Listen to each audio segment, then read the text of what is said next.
اور انتہائی سختی کے ساتھ ایسی بات کی کہ اگر انتہائی ٹھنڈے مزاج کا انسان بھی ہوتا تو اس کا خون جوش کھانے لگتا اور وہ غصے میں حملہ کر دیتا۔ صریحاً گالیاں دیں، مگر خلق عظیم کے مصداق پیغمبر خاموش رہے۔ یہ منظر پیغمبر اسلام کی پھوپھی جناب صفیہ نے دیکھا، پیغمبر اسلام کا صبر بھی دیکھا اور ابو جہل کی بد زبانی اور بد کلامی بھی دیکھی۔ اس سے پہلے بھی کئی مرتبہ ابو جہل پیغمبر اسلام کے سامنے آیا، سختی سے بات کرتا تھا، مگر یہ گالیوں یا سب و شتم والی منزل کبھی نہیں آئی تھی۔ پیغمبر اسلام کے چچا جناب حمزہ پیغمبر اسلام سے 2-3 سال بڑے تھے۔ ان کے اور پیغمبر اسلام کے کئی رشتے تھے۔ پیغمبر اسلام کے چچا ہیں ایک رشتہ، دودھ شریک بھائی ہیں دوسرا رشتہ۔ پیغمبر اسلام کی والدہ جناب آمنہ اور حضرت حمزہ کی والدہ چچا زاد بہنیں تھیں، تیسرا رشتہ۔ اور ایک چوتھا رشتہ وہ شادی کا رشتہ تھا جو فتح مکہ کے بعد قائم ہوا جناب حمزہ کی ایک بیٹی کے ذریعے۔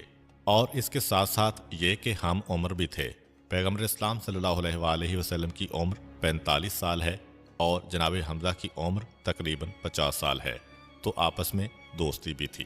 جناب حمزہ کو شکار کا بہت شوق تھا، چنانچہ 2-2 4-4 دن اور ہفتہ ہفتہ شکار کے لیے گھر سے غائب رہتے تھے۔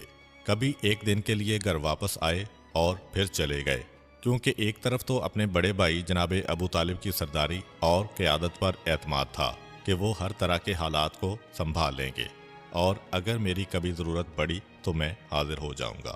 آج جب شکار سے واپس آئے تو جناب صفیہ نے حضرت حمزہ سے کہا، اے حمزہ، تمہاری غیرت کو کیا ہو گیا ہے؟ تمہارے مرحوم بھائی کے بیٹے کی ابو جہل جو ہمارے خاندان کا دشمن ہے سب کے سامنے اس کی توہین کرتا ہے اور وہ یتیم خاموش رہا، اور تم جو اتنے بہادر ہو عرب میں، تم نے اپنے یتیم بھتیجے کی توہین کو دیکھا اور کچھ نہ بولے۔ جناب حمزہ نے سنا، انتہائی غیظ و غضب میں تیر و تلوار لے کر ابو جہل کی تلاش میں نکلے کہ کہاں ہے ابو جہل۔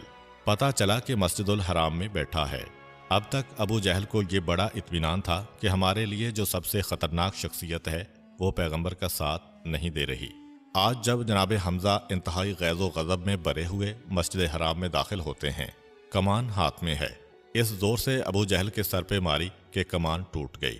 ابو جہل کا سر پھٹ گیا اور خون جاری ہو گیا، اور کہا کہ اے ابو جہل، میرے بھتیجے پر تو نے میری موجودگی میں ہاتھ اٹھایا، خبردار جو آئندہ اسے کچھ کہا۔ ابو جہل کہتا ہے، اے ابو امارہ، حضرت حمزہ کا نام حمزہ تھا، کنیت ابو امارہ تھی۔ اے ابو امارہ، ایسا لگتا ہے کہ تم بھی اپنے بھتیجے کے دین پر چل پڑے ہو، ایک طنز کے انداز میں کہا اس نے۔ جناب حمزہ نے کہا کہ مجھے تانا دیتے ہو،